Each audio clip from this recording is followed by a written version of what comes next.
for all of you on Saturday, perhaps. And it is Friday night for me at the end of a very long day. And I'm so excited to be here with all of you. I'm going to tell you a little bit about myself, and then we are going to get right into today's content.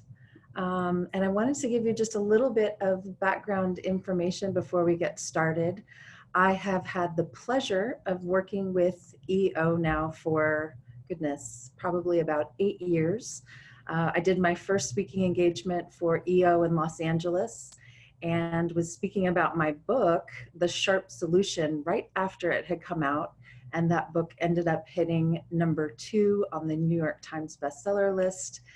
And I should have been really excited about that. And I guess I was excited, but I was also very stressed and very tired and feeling a little bit empty from all the work that I had done to try to get that book to do what it did.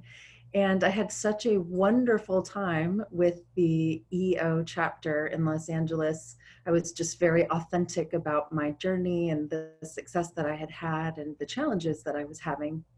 And everyone was very, very kind and supportive, and we had a great conversation.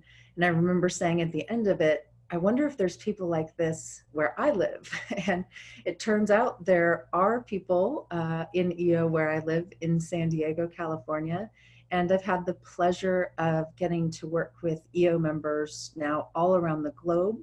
I actually worked 5 times as faculty with the EO Global Leadership Academy with Warren Rustand and many of the great leaders that you all know there. And I've had a chance to speak at the Global Learning Council and many other wonderful EO events. But the last couple of years, other than doing a few different chapter meetings and actually getting a chance to go to Australia for EO, I have been a little bit out of contact with EO. So when this opportunity came up, I was very, very excited. I have been wanting to actually get out and visit you all out there, and my travel schedule hasn't allowed that. So I'm really delighted to be here with you now, to be able to do this webinar during a very challenging time, I know, for many of you and really for the world right now. And so my hope is that I can share some ideas and practices with you that will be helpful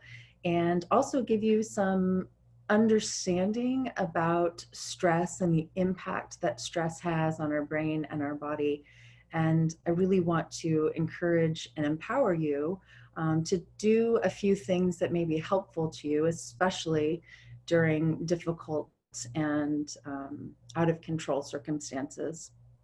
So a little bit about my background there. I do also want to let you know I will be sharing all of the slides with you. So obviously as we go through, if you want to take notes, you can do so, but also please know that you will have access to the slides. And I also want to let you know that I am monitoring the chat box. So at any point, if you would like to say hello and let me know where you are dialing in from, it would be lovely to see where you all are located. And as we go along, if you have any questions that you want to bring up, you can also type those into the chat box. I am going to save time at the end for some question and answer because it's really my favorite part of these sessions. I want to make sure that I give you some really good value as a return on your time and energy investment with me this morning. So here's an idea of what we will be talking about. I really want to talk about the brain and the nervous system. So I am a neuroscientist. I teach a course on brain health and performance at Harvard University in Boston. And then I'm also a student. So I'm currently studying global leadership and change at Pepperdine. I'm going for my second PhD actually.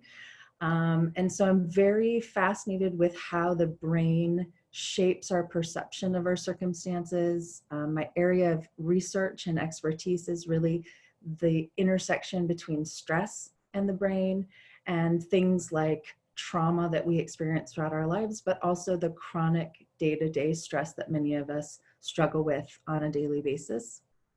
So what I want to teach you a little bit about is understanding how the brain works, and a few really simple principles that I think are especially helpful when we're dealing with difficult circumstances and understanding our own emotional health as a part of that. And also looking at how we adapt to two different types of stress. I don't want to get too much into that yet, but we'll get there in just a moment, is really understanding these types of stress and how they impact us. And then I want to end by giving you some ideas about how to create a plan for yourself, what I call a personal recharge plan, to have better energy, to be more resilient and more adaptable in a positive way to stress for you as an individual, as well as with your team and with your organization. So the one thing I'm sorry about is that we're not in shared space so that we could really make this as interactive as possible. But I hope that as we go along, you will engage by typing some thoughts and some notes and certainly some questions in that chat box so that we can have a good dialogue together. So I want to start with this idea of stress. It's something that we all talk about. We talk about it a lot, and it can mean a lot of different things to different people. I think the circumstances that bring us together right now are some extraordinary stressful circumstances where many things are out of our control, and we're dealing with what we would call an acute stress that is turned chronic, meaning that it's a short-term issue of we have illness, and because of that illness and the spreading of an illness, we have people not able to travel, we have businesses struggling, financial crisis happening, and we're not really sure how long that's going to last. And so when we think about stress, it's really what happens when demand exceeds capacity.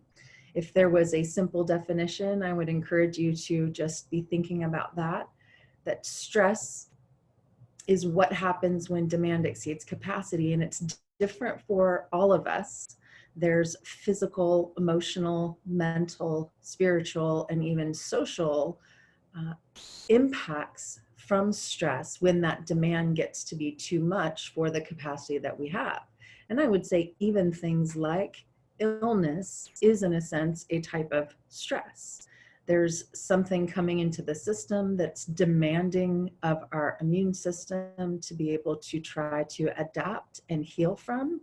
And when our capacity isn't as strong as it could or should be, then we end up obviously having really negative circumstances with that. We're going to talk about the difference between something that should be temporary and acute and something that is more ongoing, and all of the different factors that play a role in that. So typically, I would want to invite you to share with me what types of things are stressful for you right now, or what types of stresses do you have on a daily basis. And if you want to share that with me, you certainly can. But I want to think through, just in general, what people typically think of as stressful. And these are in what we would consider more ordinary circumstances, that there's a lot of stress in our world today because people are trying to do so much. They're trying to pack in a lot of work into a short period of time.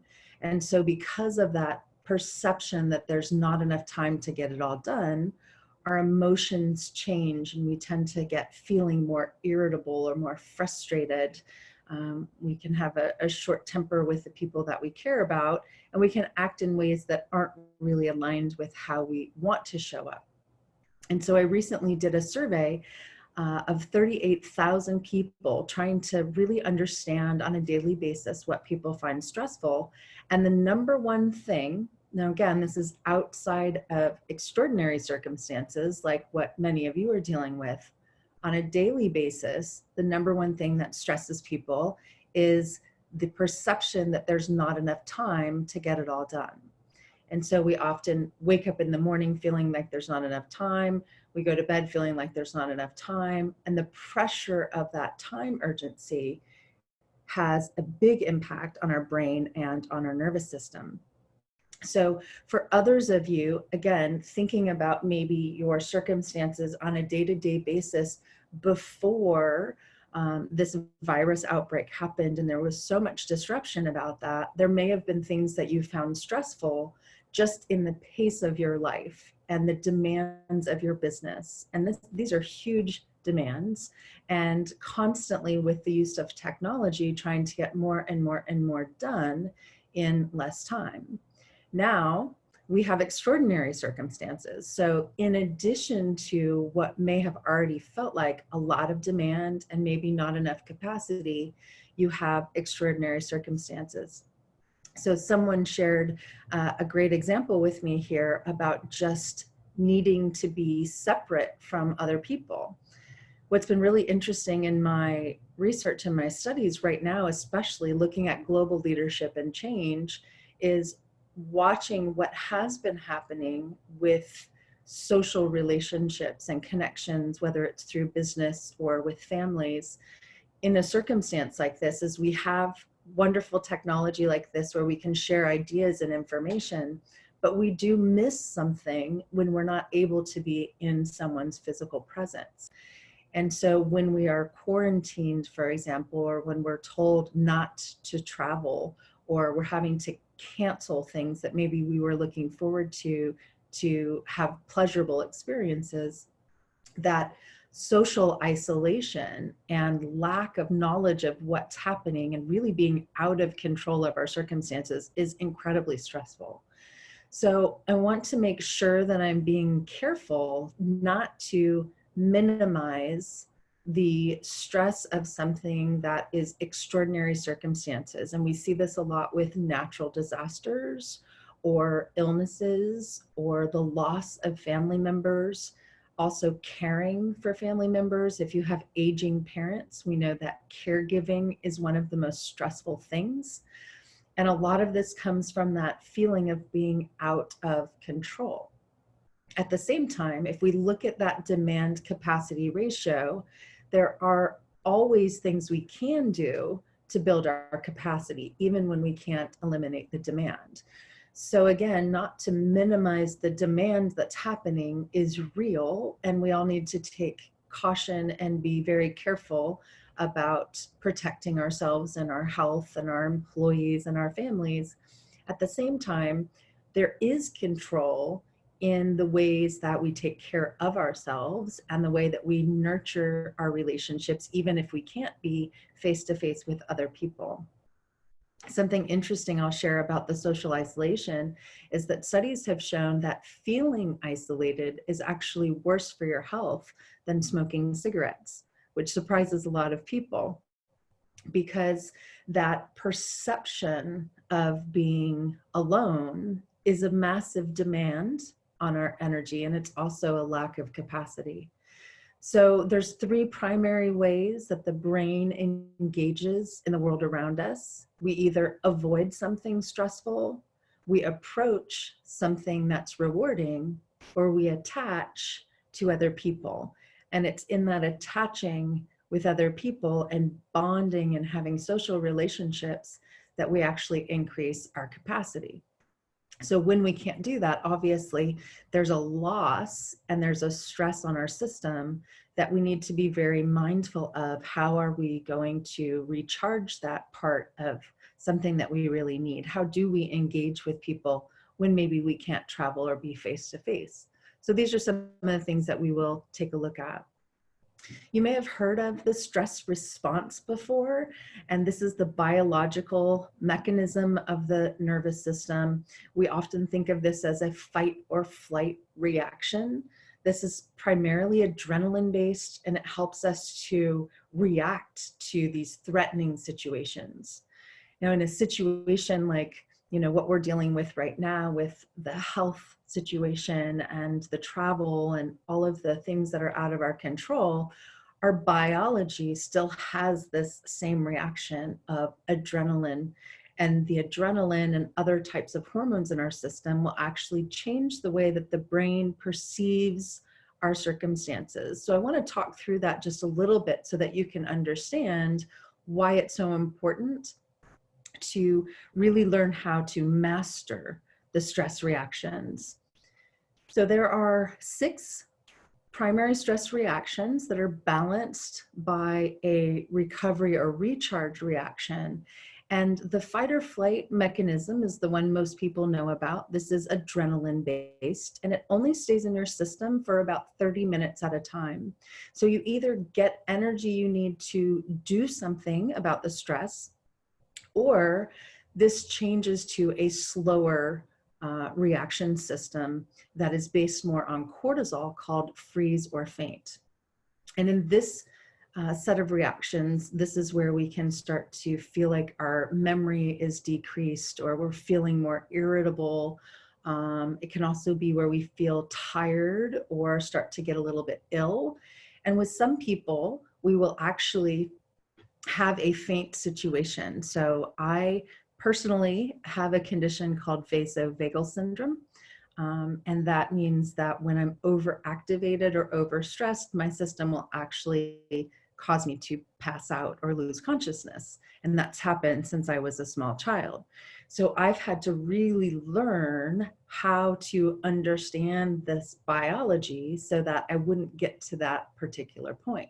But for most people, they go from fight or flight in the beginning to freeze or faint slowly over time, and their body just starts to get more wear and tear. And so we see inflammation happening, as I mentioned, maybe memory loss or what we would call brain fog. And this can show up in a lot of different ways. We also have a third pattern called tend or befriend. And this is more of a female brain pattern. So it's not all men versus all women, but when the brain has certain hormones like estrogen and oxytocin, which are more prevalent in the female brain, then the reaction pattern is often to take care of other people or to create relationships. And so depending on the circumstance, depending on the brain pattern that you have, you most likely fall into one of these different reaction patterns. The challenge is that none of them are healthy all the time, and many of them can do long-term damage if we're not aware and actually using them the way that they're intended. The balancing pattern we would call rest or digest, and it's supposed to be bringing all of this back into balance. So everything about the human nervous system is designed to have oscillation or a rhythm, an up and down pulse or beat to it. And that's the way we're supposed to function, from heartbeats to brain waves to blood sugar. And unfortunately, when we're in stressful situations, especially, we tend to flatline. So we go and go and go and go, and then we are using these stress hormones to try to keep our energy up, but it's causing a lot of this damage, which I'm going to show you in a moment. Now, I do want to stop and say that this is not going to be a bad news webinar. I do want to share the seriousness of unmanaged stress, but I am going to teach you how to use that in more beneficial ways, I promise. So hang in there for a little bit longer. We've just got a couple more that I want to explain to you about how stress works in our system. So I shared this, the acute stress is the short-term stress, and you actually have benefits of this type of stress. So if there is, let's say, an illness, a virus outbreak, or there is a fire in the building, or there's something really truly threatening for a short period of time, with the adrenaline in your body, you also have other positive things, including improved immune function, better memory, better focus and attention. Your heart rate goes up and your blood pressure goes up. But in the short term, that's really good because it helps you solve problems. The challenge is that you cannot sustain that for a long period of time. So if something like what we're experiencing now happens, but then it continues to happen and it continues to cause challenges, especially those where there's not a lot of control over the circumstances, the system changes to this chronic reaction. And that's where we have a lot of physical challenges, heart stress, storing more calories as fat in our body, immune function going down, and so on. And so over time, what's really interesting is that this will change the way that the brain perceives the world around us so that we become more sensitive to stress initially and then less sensitive to it over time, which is actually a bit toxic or harmful to our system. So before I start teaching you how to do this better and how you can train your brain to use stress more effectively, I want to show you the way that the brain is organized. And this is a very simple framework, but it's very, very helpful to understand that the brain processes energy and information from the base to the top. So here you see an image of the brain stem at the bottom, and then in the middle area, the emotional part of the brain, the limbic system. And then at the top of the brain, what we would call the human brain, our executive functions. And really, this is one way to think about it is like a lizard brain at the bottom and a monkey brain in the middle and a human brain at the top. And that when we have sensory information or things that we perceive as being threatening, it activates the bottom and then the middle and then the top.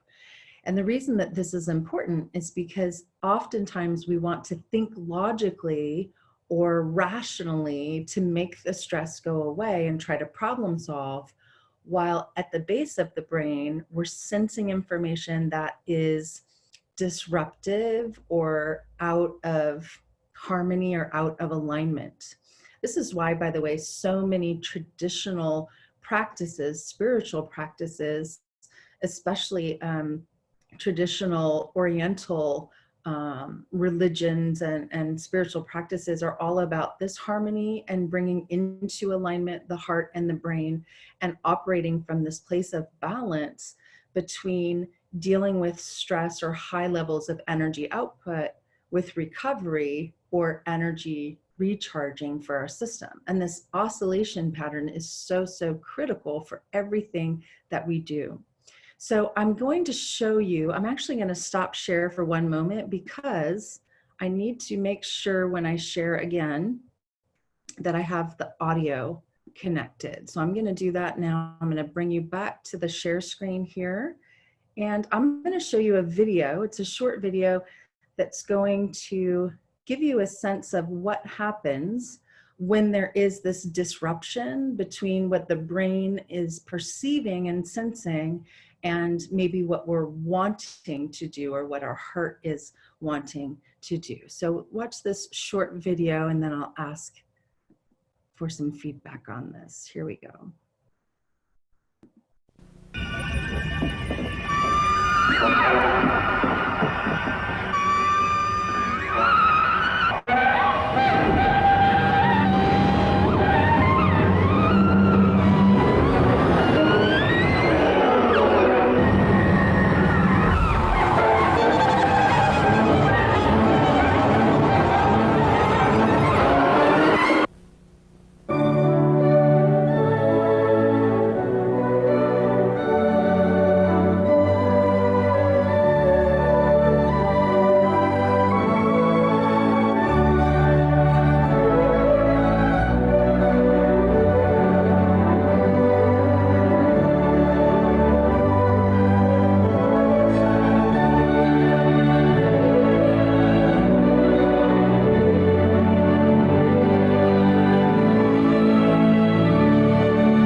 So the last image there says that we see the world through how we feel. And I think it's interesting that we don't need language to get that message across, that when there is chaos and noise happening in our environment, the brain will focus on things that are negative.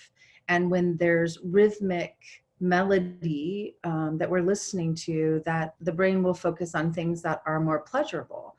And we know that the brain is actually hardwired to pay more attention to negative than positive and to be threat sensitive. And we process that information sensing much, much faster than we do thinking.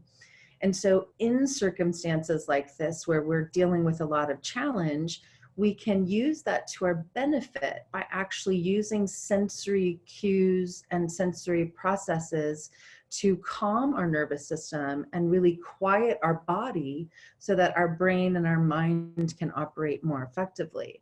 So one last thing I just want to show you is how this happens over time and why so many people are now struggling with things like anxiety and depression. We see a lot more challenges with cognitive decline that's premature, or dementia, or Alzheimer's. This is part of why I got into studying the brain, is I've had 3 grandparents with Alzheimer's disease, and I wanted to better understand what was going on and what we could do to make our brains healthier. What I realized is that everything we would do to protect ourselves from cognitive decline is the same that we would want to do to protect ourselves from emotional imbalances or stress issues, like anxiety and depression, both of which I have had challenges with since I was a young child. And so learning to manage this has been very, very important for me in my own life. And I'm very passionate about helping others with this as well. So you can see here an image of that brain, and just to show you again what's happening over time when we experience this chronic stress, is there's an increased activity in the part of the brain that is perceiving fear and anxiety, an area called the amygdala. There is a decrease in the hippocampus, and we know that stress hormones actually will kill brain cells in the hippocampus. This is the part of the brain that helps us to remember things and to learn things. And then the prefrontal cortex up at the front of the brain, which is very important for logical, rational thinking, is also decreasing in capacity. So you could think about it as muscles at the gym. And if you went to the gym and you were only working out certain muscles that were getting stronger and the other muscles were getting weaker over time, that's what's happening to the brain and the nervous system that's making us then feel more anxious. Or if we can't logically kind of work with our emotions, it's what makes us feel more depressed or burnt out over time. And the good news about this is that just like stressful experiences can change the brain in these ways, positive experiences can change the brain in better ways. So if we want to reduce the fear center, then practices like meditation and other things that are relaxing are going to be very important. And if we want to enhance the hippocampus and the prefrontal cortex, then doing things like aerobic exercise, learning, doing something creative, spending time with people that we enjoy, and even finding things funny or humorous can all help to balance the brain more effectively. The key is it does come down to this demand versus capacity. So this chart here is just illustrating that around the age of 30, our natural capacity starts to decrease, which is the blue line that you see, as demands on our energy continue to increase. And then when we're dealing with difficult circumstances, obviously demands go way up, and many times capacity goes down because we're not doing as good of a job taking care of our own energy needs. So I would ask you to think about this in difficult circumstances, or however you want to look at, what you are experiencing right now in this moment. Which of those factors is within your control, or is more within your control? Is it the demands and the expectations and the circumstances, or is it the capacity that you have to deal with those circumstances?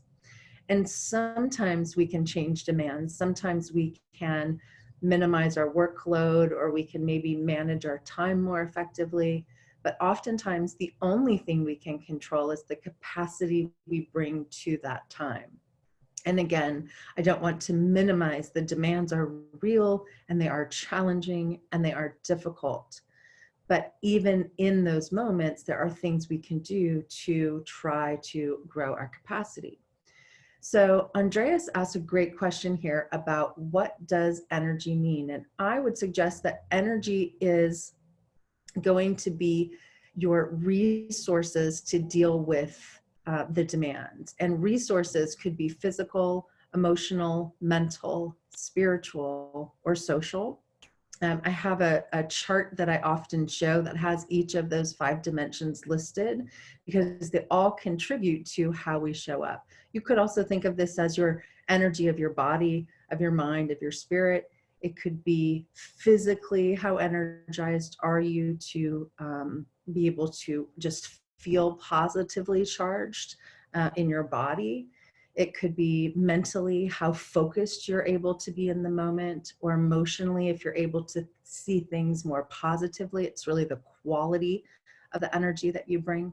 So there are different ways to think about energy, but they are all measurable, and ultimately they are our ability to do the work that's being asked of us, or to be fully engaged and present in the moments that we do show up.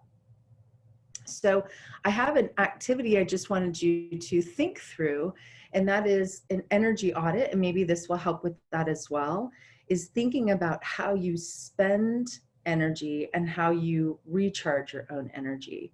And so an example would be thinking about first thing in the morning when you wake up, and what you do within the first hour of waking up that puts energy into your tank. So something you would do that is nourishing or nurturing,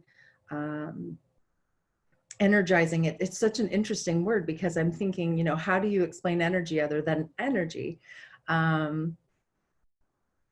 Vitality would be maybe another way of thinking that too. But what do you do first thing in the morning to make sure that you are feeling recharged and ready for the day?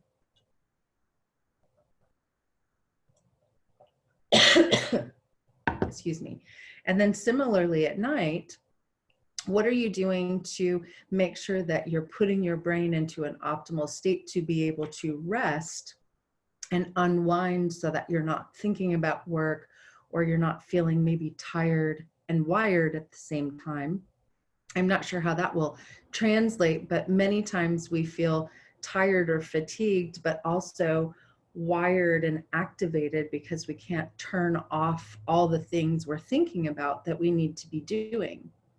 And so if you look at the timeline of your day from the time you get up in the morning to the time you go to bed, I would ask you to think about that. What are you doing to invest in yourself?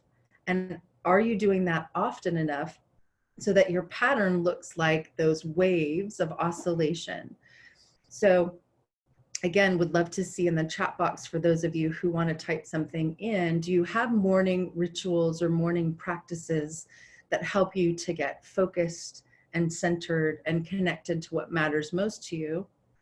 And do you have similar things in the evening to help your brain to be able to sleep and rest and feel peaceful and calm, so that you can sleep effectively? And then the 3 other things that I like to look at, especially when I'm working one-on-one with somebody, is how you're eating, how you're moving, and when you're taking breaks and actually getting some rest during the day. That doesn't have to mean a nap. It could just be doing something relaxing or creative, or listening to music, getting fresh air, doing things like that. So here's an example of basically a framework for calming ourselves down so that we can recharge our energy. And thinking about energizing the brain from the bottom to the top to follow that way that we are organized, that hierarchy of processing energy and information. So we do that first through breathing practices, and the research shows that breathing into a count of about 5 and out to a count of about 5 or 6 is really an optimal breathing pattern. I don't know if many of you do meditation, but meditation where you're bringing awareness to your breath and really noticing the breath come in and out in a nice rhythmic way is a great way to calm the nervous system. And then once you get into a rhythmic breathing pattern, thinking about someone or something that you appreciate and having a moment to experience gratitude will help the brain to connect to something that feels emotionally positive, especially thinking about someone that we appreciate and just holding that for a moment and allowing ourselves to really reflect in that. And then from there, we could think about how we want to show up or the focus that we want to have for the day. And so this is a simple kind of form of a non-religious or non-spiritual meditation practice that allows us to just focus on our breathing, feel grateful for someone or something in our life and really experience gratitude, and then to focus on how we want to show up in the day. And even though this does not eliminate the stress and the challenges of our circumstances, it does allow the brain to be more flexible and more adaptable and more resilient to those circumstances. And so it's important to keep coming back to this throughout the day to keep recharging and to keep energizing ourselves. So Kevin shared here, and I appreciate that, some rituals for morning and evening. And coffee, by the way, is not a bad thing. Coffee is a good thing, especially if we can practice gratitude while we're having coffee or tea in the morning. It can be a wonderful way to kind of recharge our energy and prepare for the day. I always encourage people to think not just about what you're consuming, but how. So same with the foods that we eat, not just are we eating healthy food, but are we eating mindfully and with gratitude? And all of those things, when we change the brain and the perception of having these positive experiences, will help to actually make us more resilient and more adaptable. So we look at this as going from a state or a momentary experience into a trait or resilient experience. And it really, like training muscles in our body, allows the brain to become stronger over time. So ultimately what we're doing here, we're training a new lens through which we see the world. We can see challenges as being opportunities to learn new things, to be curious, to experience things. And so what I would recommend, and I want to start getting ready to take some questions, is thinking about the course of your day and where you could plug in. So if we think about energy, almost like the energy of your cell phone battery that needs to be plugged in order to be charged, and sometimes needs to be unplugged or even rebooted so that it works better. And then recharge throughout the day. So thinking the same with our brain and our body is, how are we plugging into something meaningful and important to us, something that gives us a sense of calm and connection and contribution of how we want to show up in the day. And then before we go to bed, how do we unplug and unwind? So reading a book is a great idea, especially if you're reading a book on paper or listening to music or some gentle exercise. YouTube, somebody brought up being a YouTube junkie, which can be a positive thing, especially if it's funny or positive. We want to be careful that we're not taking in too much negative information or drama, especially when there are challenges going on that we're dealing with, really thinking about kind of how are we filling up our own tank to be able to deal with the challenges that we have. And we also want to be careful with how often we are looking at our devices, because for most people, it's the first thing they do when they wake up. It's the last thing they do before they go to bed.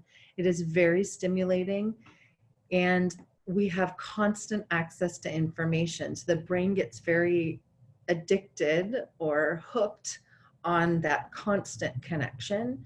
And it can become overstimulating to our nervous system, where it becomes really difficult to actually rest and relax without practice. So I want to encourage you to practice these things. And there are many, many ways to recharge. Here's just some. And some of these are a little bit more technical types of therapy and things, but even just spending time in nature, using essential oils. I always have some essential oils with me that you can smell or put on your skin. It's something that's soothing or calming. Using fun or funny things I have, and if you've ever seen me speak, you probably know this, but I have this little monkey, and if you squeeze him, his heart pops out, and it's my little stress monkey. And having even things like this that we can remind ourselves to have more fun and to be more playful and to use more humor can be very helpful for us. So I want to give you a resource here that you can access if you'd like, that's going to give you some more information on this. There's a handout. It's a free handout. It's a free website, rechargetoolkit.com. And I put this together because it has some guided meditations, some funny videos. I have a video where I go through exactly how to do the energy audit, and then this handout if you want to use that. So that's one of the resources that's there for you. Also, if you're working with teens, a couple of things to keep in mind is, especially when we're dealing with difficult circumstances, to try to minimize how much extra technology we're using in the moment, because it is really stressful to our nervous system to be trying to focus on this and listening to that and having distractions. To think about prioritizing energy and how we show up, instead of always focusing so much on getting more things done in less time. If we have better energy, if our brain is working better, we can actually be more effective and more efficient in the time that we have. My idea here about using a power lead is to communicate with things that help the brain to be in a positive state. So things like gratitude, appreciation, kindness, compassion are all very helpful, even in a business setting where we can help people understand how much we appreciate them. And especially during challenging circumstances. One of my favorite studies to come out of the lab is realizing that when we experience this chronic stress and we have cortisol, which normally kills brain cells, but we also have strong social connection because we're going through something stressful with other people, that the brain will actually grow stronger and generate new brain cells. So something that would have been destructive or cause damage to the brain actually ends up building it up, because we have these social connections and we really want to feel connected. Now, keep in mind that this does not require you to be in person. You could feel appreciation for people even when you may not be able to be with them in physical space because of maybe what's going on and needing to be isolated, and that's okay. And also, to get to the last one, Andreas, building your mirth muscle. Mirth is another word for humor. Mirth is the emotional experience of humor. It actually activates the middle part of the brain. And so it's when you find something funny. So even if you're not telling a joke or being funny, but you're seeing something funny. And I'm going to give you an example here of how to do that. Then I'm going to come back and talk about multitasking, because we've had a couple of people bring that up, and I want to make sure to make just one more comment about that. 3 people now about multitasking. So we'll come back to that in just a moment. I'm going to show you one more quick video here that is an example of how to train your mirth muscle.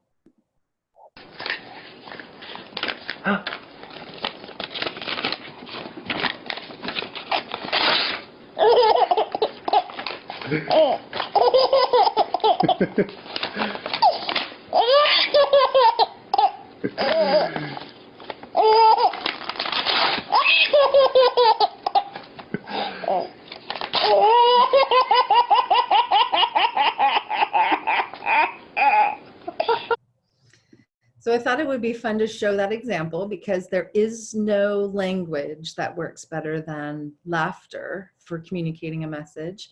And in this case, it's just a baby laughing, finding something amusing, something as silly as ripping paper. But that's what mirth is really about, is just finding amusement in life. And even when things are really difficult, when we train ourselves to look for things that we can find amusing, pleasurable, joyful, we can create more balance. So it's not as overwhelming.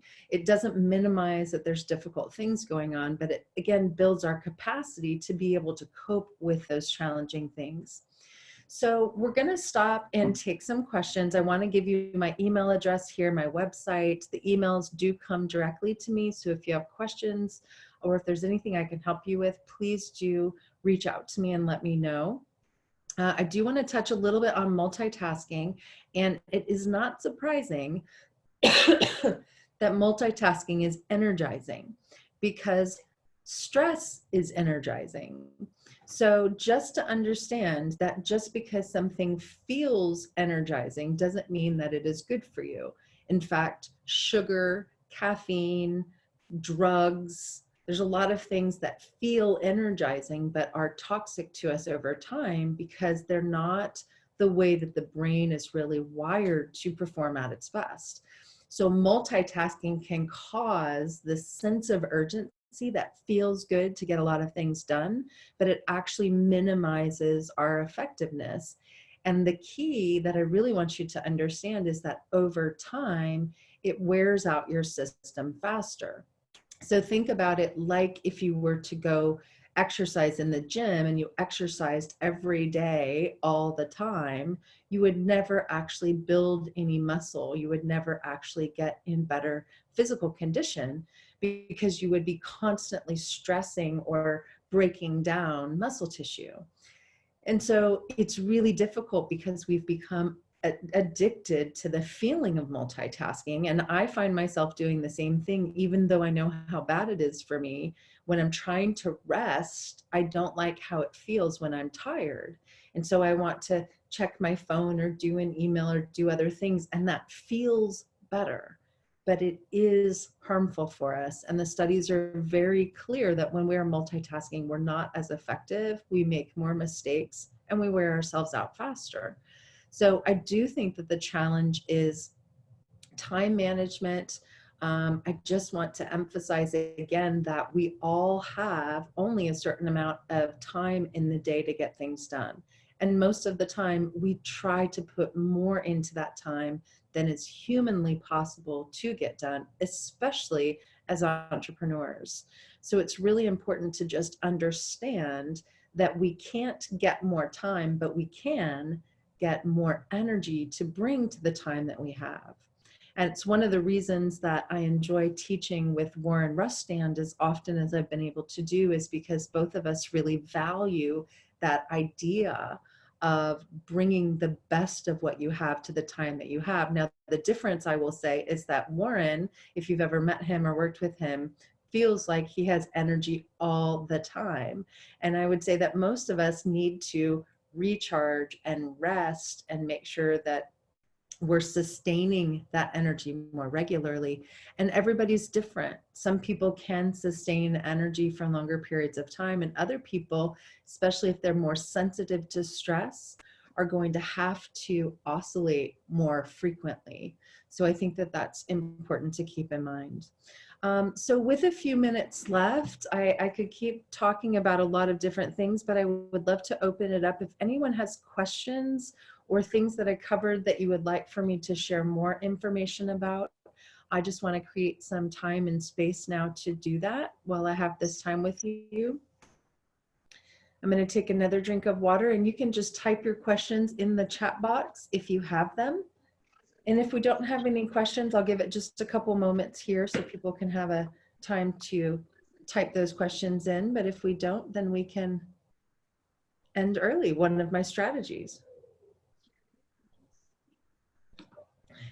Okay, so William asks about minimizing the task regularly. And I just want to make sure that I understand that. What I would say is that you're not making the task smaller, but maybe, well, maybe in some ways you are. So if you have a bigger task, that you're separating it into smaller sections. So it's, to use another sports analogy, it's kind of like running a sprint instead of a marathon. Is if you're doing a series of sprints with a break in between, you're much more effective in those sprints. And when you add them all up, you'll accomplish a lot more than if you just try to go and go and go into the bigger task as a whole, which can be really overwhelming.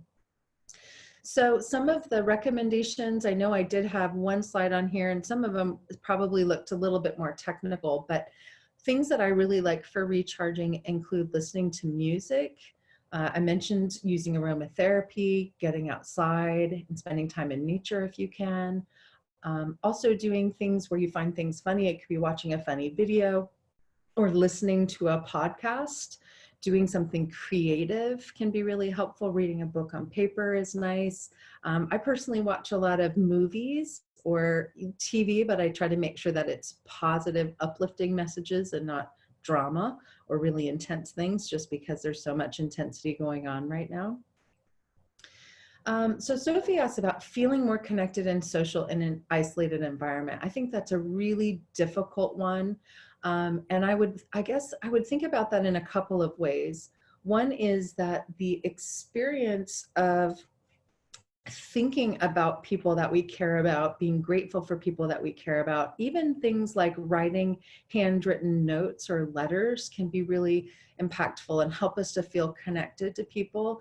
I would think that doing new things, because the brain really likes doing new things, is we get used to seeing people all the time and we can often take that for granted. But maybe you come up with something like writing a handwritten note or thank you card to somebody each day, or a thoughtful gift. One of my favorite things to do is to buy books for people that I know that they'll really like. Maybe they're struggling with something or they're looking to be more creative, and I'll share something like that with them.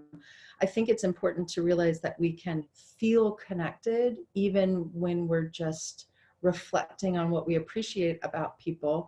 And the use of technology, even though we can't be physically in someone's presence, when we use things like Zoom and you can have a video conversation with someone, it is very helpful. I find it's much more helpful even than just talking on the phone, because a lot of times on the phone people are multitasking and distracted.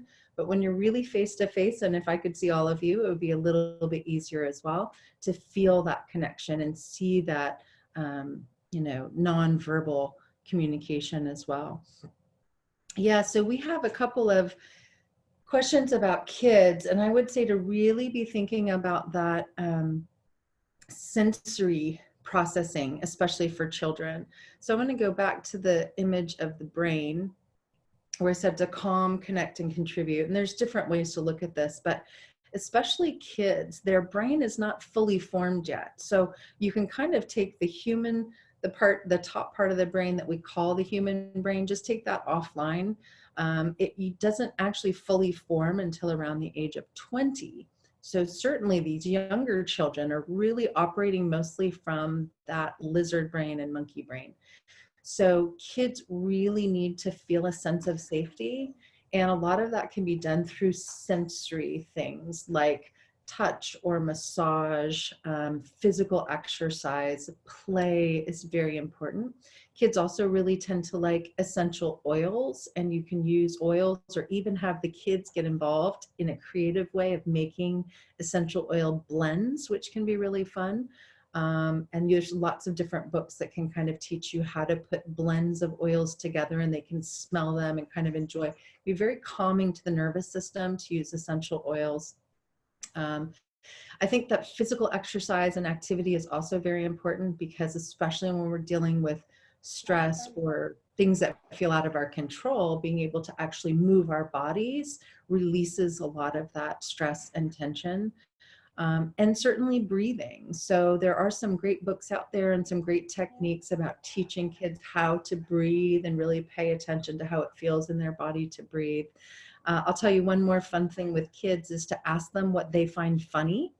So it's kind of like asking kids what they feel grateful for, but if you ask kids what they find funny, they will start to pay more attention to funny things in their circumstances, and they'll really enjoy getting a chance to share that with you as well. Just be prepared that sometimes what kids find funny is very different from what we find funny. So you can find that funny too, if you can.